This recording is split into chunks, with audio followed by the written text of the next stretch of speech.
Support WrestleTalk! Buy your tickets for an evening with Paul Heyman using the link below.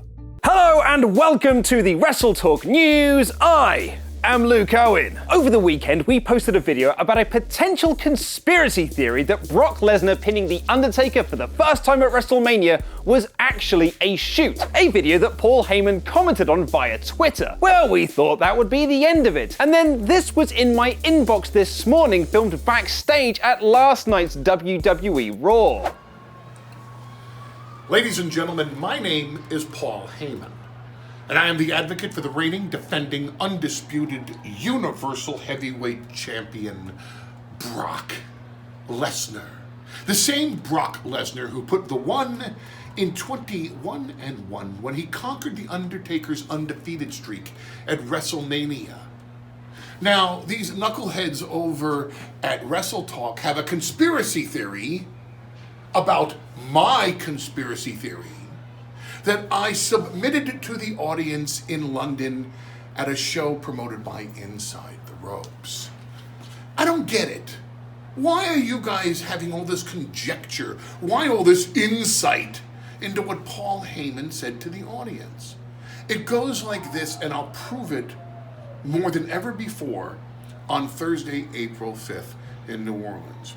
When I do the Inside the Ropes Q&A, I interact with the audience. And when I'm asked a question, I give an honest answer. Uninhibited, no holds barred, whether people like it or not. Politically correct and damn proud of it.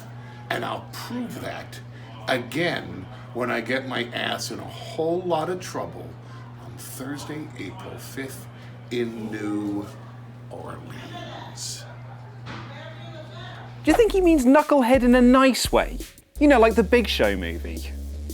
And Paul Heyman wasn't the only person backstage last night at WWE Raw. Over the weekend, it was reported that WWE Champion AJ Styles was helped to the back during a scheduled tag match at Madison Square Garden against Kevin Owens and Sami Zayn, and was then pulled from the following SmackDown Live house shows where they announced he was injured. Styles did come out to help Shinsuke Nakamura fight off Owens and Zayn at MSG, but was visibly limping while doing so. While many felt this was just an angle to pull Styles from the house show circuit ahead of WrestleMania 34, where he is set to have a Wrestle Kingdom 10 rematch against Nakamura. Another reminder to listen to mine and Ollie's review of that match over at patreon.com/WrestleTalk for $5 and above backers. But Dave Meltzer noted on Wrestling Observer Radio that this could be a legit injury, and they used the angle at Madison Square Garden to cover for it. Mike Johnson of PW Insider is now reporting that Styles is in fact dealing with an injury, but isn't sure of the nature of it. Johnson also adds that Styles was backstage at Monday Night Raw in Dallas, Texas last night to be looked over by WWE medical staff. SmackDown Live airs tonight on the USA Network, so hopefully we'll have some more information tomorrow. And it wasn't just Paul Heyman and AJ Styles that were backstage at Monday Night Raw. PW Insider are reporting that Samoa Joe was also backstage at Raw, which is the first time he's been back since he suffered a tissue rupture under his foot during a match with Rhino on the January 8th edition of Monday Night Raw. He had announced plans to be in the Royal Rumble and was reported to be starting an Elimination Chamber feud with John Cena, but was announced as injured by Kurt Angle and also pulled from Mixed Match Challenge. PW Insider didn't know when Joe might return to the ring, but being backstage is a good sign for his recovery. And it wasn't just Paul Heyman, AJ Styles, and Samoa Joe backstage at Raw last night, as PW Insider are also reporting that Big Cass was backstage in Dallas, Texas. Cass has been on the shelf since he tore his ACL during a street fight with Enzo Amore last August, when he was in the middle of a big push. Initial reports had suggested that Cass wouldn't be back in a WWE ring until May 2018, but PW Insider are reporting he could be back before WrestleMania 34. The word backstage is that he is in the final stages of being cleared and could return shortly to WWE storylines. And although Paul Heyman, AJ Styles, Samoa Joe, and Big Cass were backstage at Raw last night, another WWE superstar was getting prepped for their in-ring return elsewhere in the country. 3. Jeff Hardy made his WWE on-screen return last night, if you don't count Raw 25, during the Ultimate Deletion match between Matt Hardy and Bray Wyatt. Wyatt seemingly had the match won until Senor Benjamin distracted him with a globe, and Jeff appeared in full broken form behind him to creepily sing "He's Got the Whole World in His Hands." And PW Insider are reporting that Hardy was at the WWE Performance Center yesterday to work out in the ring and prepare for his return to storylines. Hardy has been out of action since September last year, where he suffered a torn labrum and torn rotator cuff. However, there was a question mark hanging over his return to WWE after he was arrested on the 10th of March for driving under the influence and crashing his car into a guardrail. He is scheduled to appear in court on April 16th with regards to that arrest. With him working out in a WWE ring though and appearing in Ultimate Deletion, it would appear that this arrest will have no impact on his future WWE tenure. Hey, Ollie and I watched Johnny Bravo's documentary about the Roman Reigns steroid allegations and gave our thoughts on it. Pretty pointless, to be honest. Bravo's video, not our review, that you should watch. And check out the Wrestle Ramble podcast where Ollie has a real life in-betweeners moment with some bigger boys outside a pub.